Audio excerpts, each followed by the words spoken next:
Ladies and gentlemen, without further ado, I would like to call the lady herself on stage to share her vision. Very warm welcome to all of you present here. We are so happy that you all are with us on a very special day to unveil the first looks of the ChefPost and to celebrate chefhood. And he never fails to create magic with food. So let me call Chef Anthony on the stage, please. Chef Anthony, ladies and gentlemen, take care.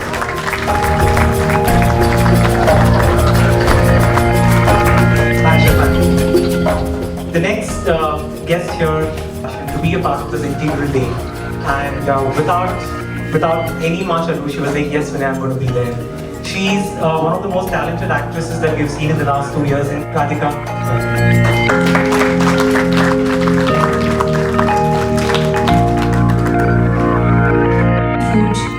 Appreciate how much effort goes into making different items there, and that video that we saw right now, that was so inspiring, I tell you. I mean, really, the way all the chefs came together, geared themselves up and came together under, of course, Anthony. Yes, so that was really amazing, and I love to eat. Definitely, I love to eat, but I keep it to me. Yeah. I mean, actors like that. You just made me really conscious about myself, because as a chef, we really don't care about what we look at. It's really about how we make our food. And in fact, when all of us were in the room, getting decked up, and most of them said that, it's the first time we're even getting into this boat. So I think you're looking very smart, Chef Anthony. You're looking gorgeous. Yeah. Once in a while I cook, just as a therapeutic kind of thing. And when I cook, when I serve people, it feels good. But you have to eat your own food, you just don't like. You're in the kitchen for long, and then you just don't feel like eating food at all. Do you ever eat? Do you feel like eating after being in the kitchen? I speak on behalf of myself and possibly for many chefs. Unlike what most of the world thinks, all of us chefs really, when it really comes to us sitting down and eating, we have the simplest of food, and possibly just standing around tasting, you're already so full, your stomach is in a confused state of mind that you actually don't know whether you really need to eat. Yeah, so that's the state that all of us go through on a day-to-day basis, and that's what really takes a toll on all of us chefs. Does your family expect you to cook every day? They Your wife is lucky. They actually push their luck. Yeah, so I get really conscious when I need to cook at home because wife is a fantastic cook. She's my toughest critic, and when I got married, the first time I ever cooked for her, I tried to make prawns at home, and I was so used to working in a commercial kitchen that I didn't realize the gas at home would be so slow. So by the time I finished cooking the prawn, it was like a complete mess. And then she said, listen, you know what? I think you better stick to what you do in the hotel. I don't even know whether you cook. So let me handle the kitchen for now. So that's my experience of cooking at home.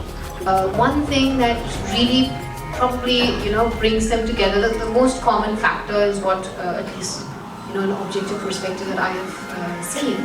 But they're all unique, they're different, and they have different stories to tell. So when I realized that when I'm able to create, there was an experience that's being created because I was influenced with the stories of chefs. So when somebody goes to fine dine, it's very important that they carry themselves well. So for you, what is your personal style statement? What are you most comfortable in? What do you like wearing? For me, fashion means being comfortable in whatever you're wearing. So, and I think you should carry yourself well no matter what you're wearing. So, sometimes I know that, even when my costume is not okay, I just carry it off well. So, that is what I tell myself,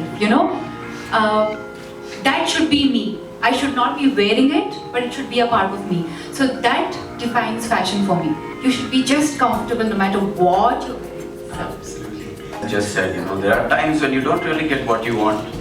There are times when we have bad days, there are times when we have many complaints, there are times when the GM is pounding on you. But Is there a GM sitting in there? I don't know. But the key and the real key behind what we need to do, and like Radhika said, is really confidence, because when the GM is pounding on you, and most of us as executive chefs, we take it never goes down to the team. Because the minute the team feels underconfident, trust me, the food is never going to be good. So that's something that we never let down and never allow it to go down to the team. And I told my GM that earlier.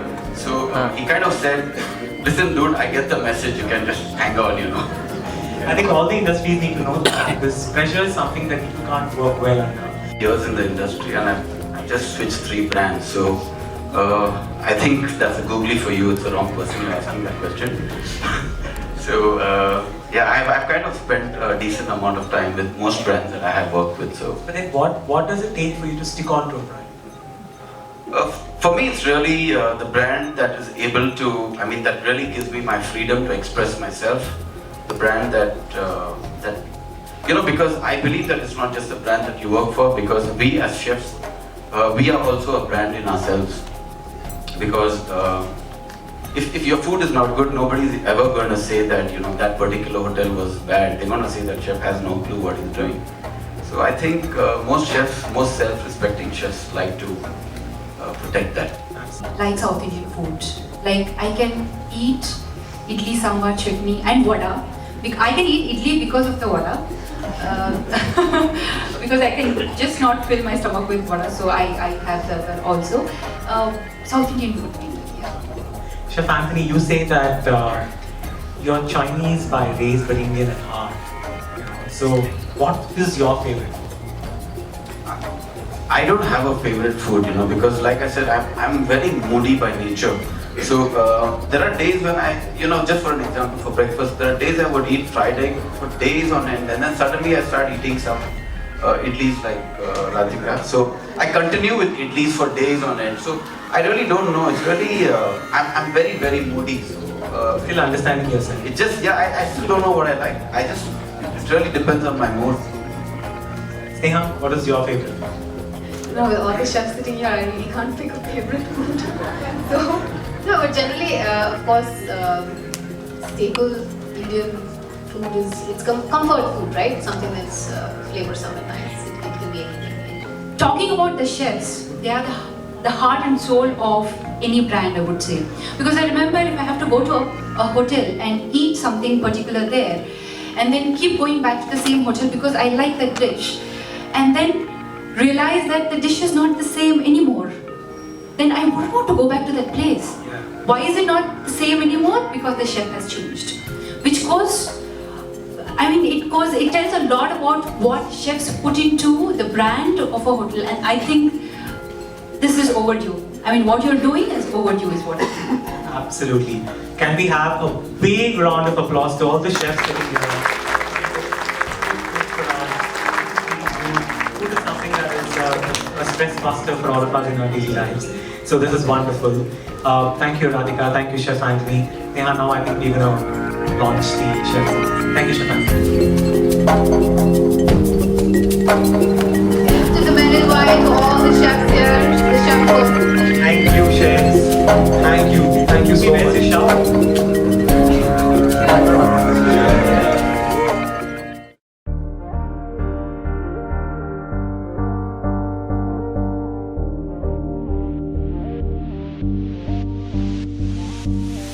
Do you recall, not long ago, we would walk on the sidewalk, innocent, remember?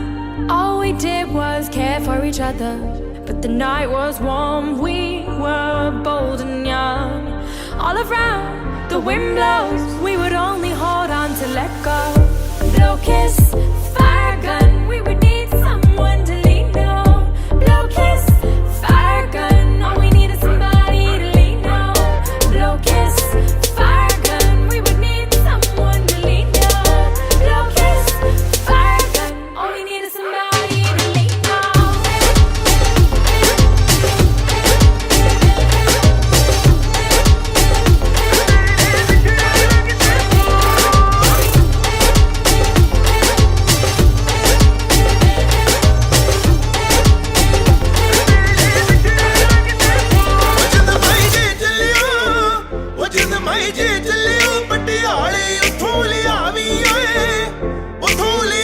ਰੇਸ਼ਮੀ ਨਾਲੇ ਅਤੇ